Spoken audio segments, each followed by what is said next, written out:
This video is brought to you by Grandeur Warranty, your #1 online source for factory-backed extended warranties in the country. Tommy, who says that concept cars don't make it into production? Okay, well, let's be honest about it. This LFZC concept Lexus was unveiled about 2 years ago. And of course, we all want this to be a car that we can go buy at our local dealership. But there are elements of this car that have made it into production, and we're about to show you which ones. Isn't that right? Yeah, that's right. Now, this LFZC was a pretty crazy car unveiled in Tokyo a couple years ago.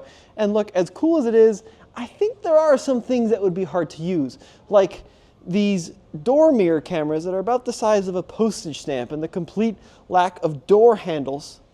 How do you even get in? There you go, Dad. Nice work. Look at the lighting. Yeah, and on the interior, as much as I would love it, a yoke the size of a Game Boy controller, probably not practical, but there are elements in here which are really cool, like the lighting on the door panels, front and back. And Lexus has taken some of the greatest hits of this concept car and have incorporated them into the car right next to it. Yep, and that's what we're gonna do the video on, because this, Tommy, is the new Lexus ES.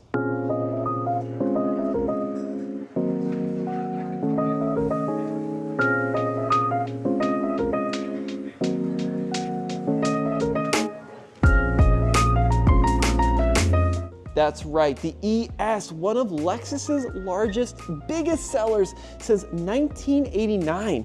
And for the 2026 model year, it's received an all-new makeover. And this thing has some crazy features we're gonna go over in this video.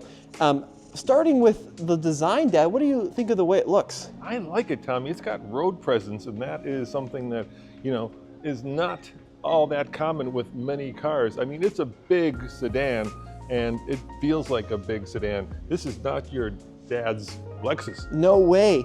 And I think that the old Lexus ES, while it was a striking car, was a little overwrought, but this new vehicle has some really unique features going through it. Now, if you look at those headlight designs, the way that the running lights make these sharp arrows with the actual headlight unit below is exactly the same as the concept car, which is crazy. And the grille has gone from the huge spindle maw into something a lot more manageable. You know, the thing about the ES is it always has been the older, more refined, more elegant brother of the Camry. But I don't see any Camry in this car, Tommy. There's maybe a little bit when you look at the profile, but this is based on the TNGA GAK architecture, which is not the catchiest name out there. But what you need to know is that this new Lexus ES has made the biggest jump in powertrains of any car on the market. Yes, this is the ES 500E all-wheel drive, Tommy. What does the E stand for? Yeah, well, the E is what's going to get all the comments in this video. So the current ES has a 4-cylinder, it's got a 4-cylinder hybrid, and it's got the legendary V6. Well, this new ES 500E doesn't have a V6, doesn't have a 4-cylinder, it's got no cylinders at all. Yep, that's right, because under the hood is, let's pop it open so you can see, nothing. Oh, it's a battery. There you go. It's a very nice cover, because this one is all electric. Now, there is a gas version of this as well for all of you fans of internal combustion. So shall we talk about that first, or shall we talk about this one first, Tommy? Well, the gas version is called the ES350H. It's a 2.5-liter hybrid gasoline engine. It's available in front-wheel drive or all-wheel drive. It's got 243 horsepower, and Lexus says it will do 0 to 60 in 7.2 seconds. Now, what do you think of them killing off the naturally aspirated V6? I think a lot of people are going to be bummed out, because we're going, away from the V6, or at least I should say Toyota/Lexus is going away from the 6s to the 4s to this, the all-electric. Now, there's actually two versions of the battery electric version. There's the ES350E, which is front-wheel drive. That car only makes 220 horsepower into 0 to 60, according to Lexus, in 7.7 seconds. I was going to say 13. Yeah, not very quick. But this one is pretty neat. This is the ES500E. So this is a battery electric version, all-wheel drive with 338 horsepower, and 0 to 60, according to Lexus, is 5.4 seconds. So we're getting someplace with this 500E version. Now, we're going to publish another video of the RZ that's over there, so stay tuned for that one. But let's talk about this one because I like it, Tommy. I like the styling, and I think, can Lexus actually be bringing back the sedan? Is that possible? Well, they're working on it, Dad. Well, this is kind of a funky trunk. Look at that. Yeah, so it's got a fastback look to it, but it has a conventional sedan style trunk. And I think that this is something that they probably could have done a little better because one of the vehicles in this class, like the Tesla Model S, that has a similar profile, but it's got a full-on hatch. So I wish this car did. But Dad, let's go back to the front and talk about the design. This is a really interesting car. It's actually quite a bit bigger than the old one. Yeah, I think what Lexus has done here, Tommy, in the ES, and remember your grandma had one, do you recall? Oh, I remember. Yeah, they have doubled down on both style and luxury. And I think it's worked, at least from the outside. We'll get on the inside in a second, but it certainly is a car, like I said before, with a lot of road presence. And simply put, it's just big. I mean, it's just big. Well, it's a whopping 202 inches long, which is 6.5 inches longer than the old one. It's gained a full 3 inches in wheelbase. And my favorite design element is this carved out portion of the door, this streak that creates this indent across the door. It just looks so freaking cool. I would say it looks like a stretched out Z, but Nissan make it upside by that. A little bit. A little bit of a Z there. It's got some sports carness in the side there. And then when we come down and look at the wheels, They're massive. Look at those rubber bands. 21-inch wheels and a 235/45 profile. This is the Michelin E Primacy, so really low profile. And then you see that how they kind of like fill in the spokes. That's for some additional aerodynamics there. And then coming back here, we've got this nice taper of the hips as it makes its way to this little deck spoiler, that little kick up there on the rear. And then the taillights, very thin, very elegant with the Lexus behind glass. And then you've got your ES500E all-wheel drive badging back there. Well, this is a little bit of a cliche now, this lighting signature that runs all the way around. I'm getting a little tired of it, but in this car it works. And you can see the inspiration from the concept. So that Lexus, once again, behind glass here, and then these little vents that make these L's, right? Same exact signature, just less extreme on the back of the 500E here. I think at this point people are probably wondering, why not just build this one? And the reason is, this would probably be in the millions of dollars. Well, I'm sure this car is worth way more than my entire I'm saying life. if they actually made a production version of this, Yes. this would be hundreds of thousands. Do we know the price on the new ES? We don't, and that's going to be the most interesting part. So the current one starts at about 43. It's actually one of the most affordable cars in its class. It's very good value. But when you start adding in large batteries and dual electric motors, I think things are going to get pretty expensive. I also like the fact that they didn't go to pop-out door handles, which is really nice, Tommy. I'm really getting tired of that old cliche. So let's sit down and let's look at how luxurious this is. Now, the first thing I want to show you, Dad, close that door, Yes? and then look at the door panel. Oh my gosh, yeah, it's very similar to the one next door to me. Yeah, so what we're looking at here is a bamboo inlay with 3D printed elements, and then we've got these LED streaks across the doors. And you not only see that in the front, I'm going to spoil it a little bit, you get it all the way across the back, and even on this little rear air vent, you get those streaks there. So the ambient lighting is kind of next level in this new ES. Why do Lexuses always smell like Lexuses, Tommy? Yeah, it's amazing, right? They have a very consistent smell. Yeah, they smell like, well, they smell like money, and that's what they smell like. So obviously in here, everything is very minimalist. We have this kind of interesting, I'm guessing that's a volume knob? Yep. Should I try starting it up? Nope.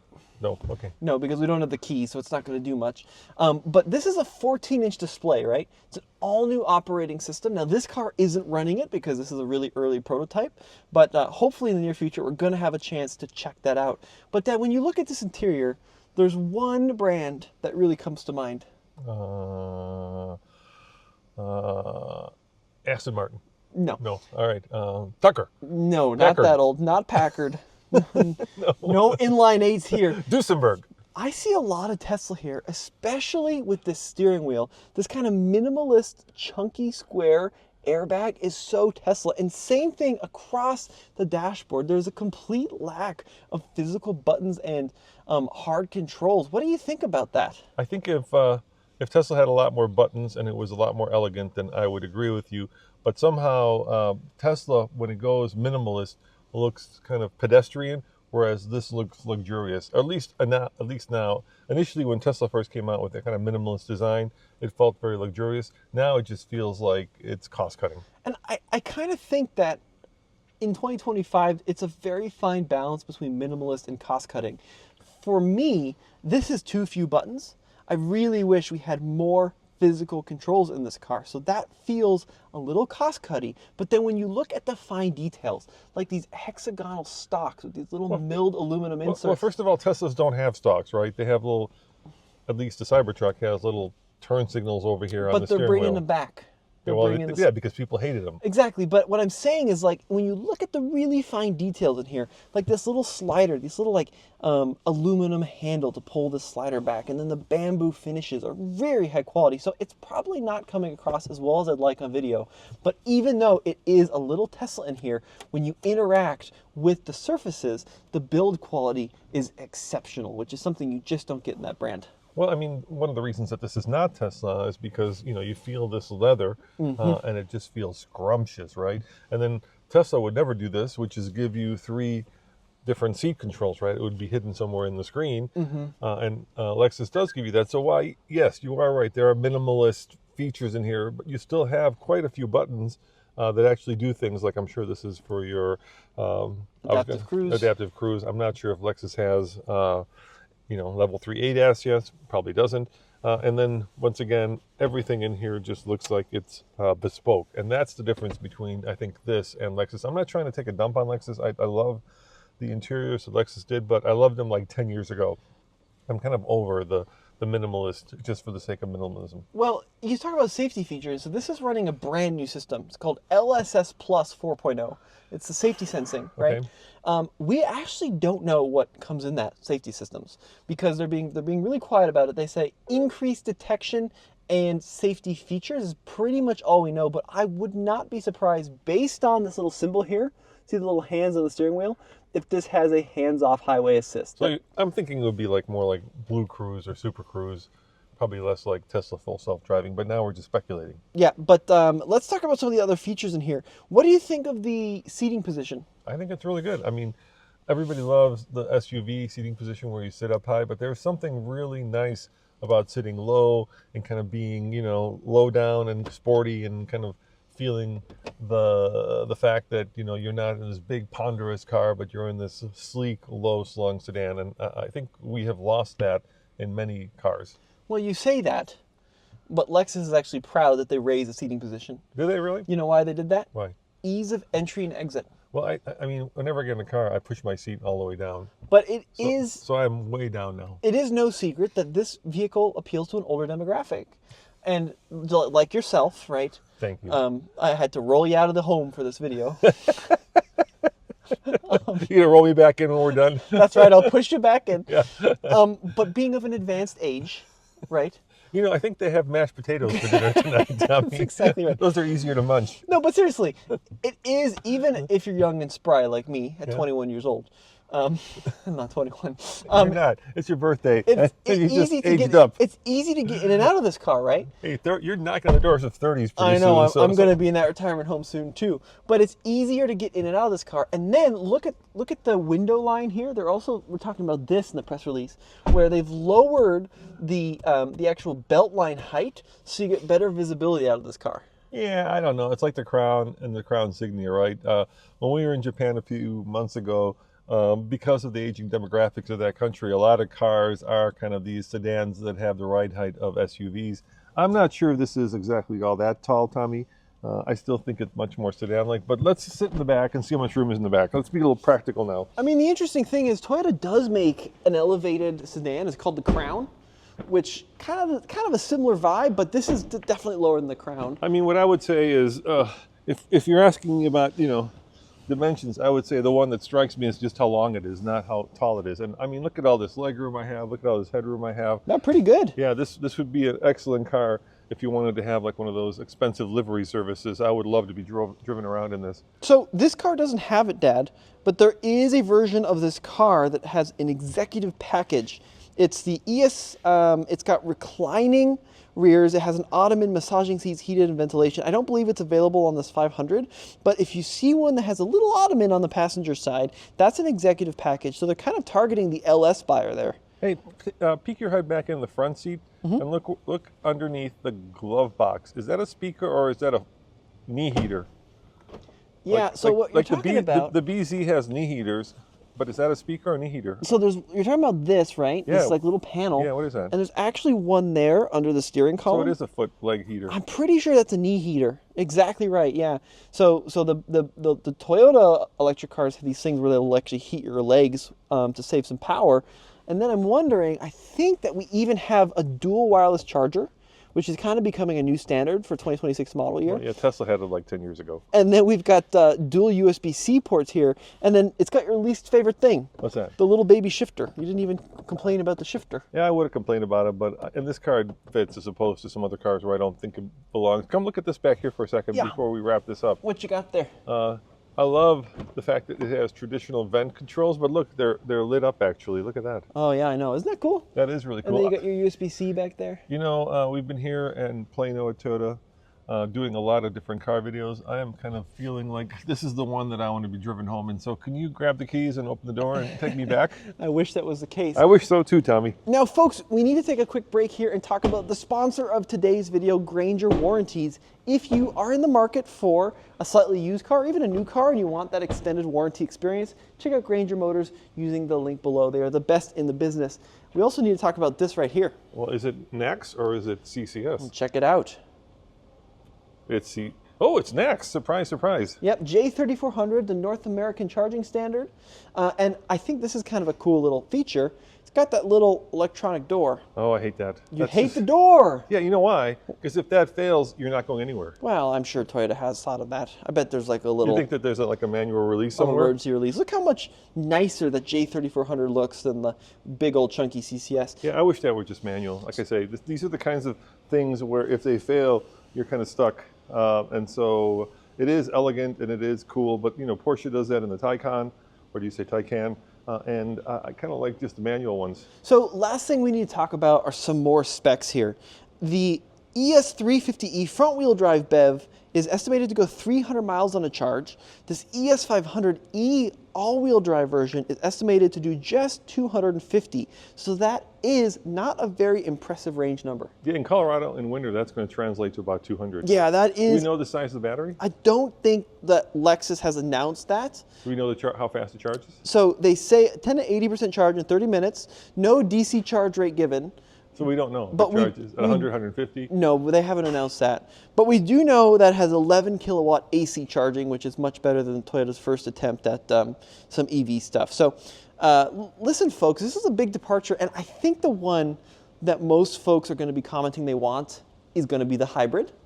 But what about you, Dad? Would you get the hybrid version or would you go for the all-electric? You read my mind because I was just thinking about that, but without knowing like how quickly it charges, right, what the charging rate is, how big the battery is, I can't make up my mind. Somehow the electric one, this one, feels more appropriate with the level of luxury because it's going to be very quiet, because electric motors are very quiet. It's going to be very luxurious because of that, and yet without knowing how long I'm going to be stuck at Walmart when I run out of juice. Actually, sorry, that's not true. It's got NACS. Well, we don't know what Lexus's plan with the Tesla Supercharger network is, so we're not sure how that integration is going to work. So I don't know how long I'm going to be stuck at the Supercharger when I'm cross-country tripping this. I don't know if it has trip planning. I mean, there's a lot of questions that I don't know. I don't know how much it costs. I don't know what the MPGE is.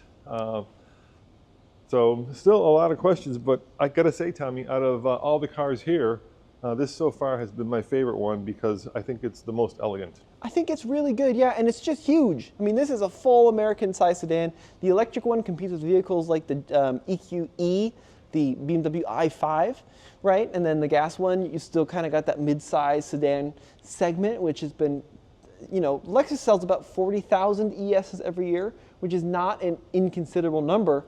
And I'll be curious to see what both the gas, the plug-in hybrid, sorry, not the plug-in hybrid, the standard hybrid and the BEV does. You know what's great, Tommy? And I really appreciate that both Toyota and Lexus are doing this now. A lot of the EV people aren't too happy with Toyota because, of course, Toyota has gone mainly hybrid and not electric. But here we have Toyota saying, you choose. Do you want the all-electric or do you want the hybrid?